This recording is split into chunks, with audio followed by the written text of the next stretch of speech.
Europe's 10 biggest banks have announced staff cuts of 130,000 since June, a number more than the total number of job losses announced by the same banks in 2013 and 14. With the low interest rate environment, anemic economic growth and tech changes, banks across Europe are likely to fire their employees to maximize profits in 2016.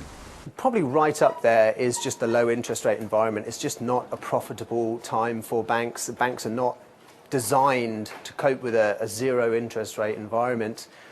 Margins on lending really get squeezed.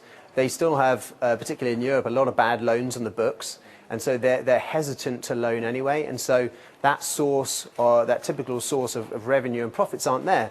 While the US Federal Reserve has started raising interest rates, its European counterpart is contemplating boosting the money supply, which could eat into banks' interest margins. In terms of share price performance, I think part of it reflects just the different interest rate environment. We've obviously had the first interest rate rise in the US.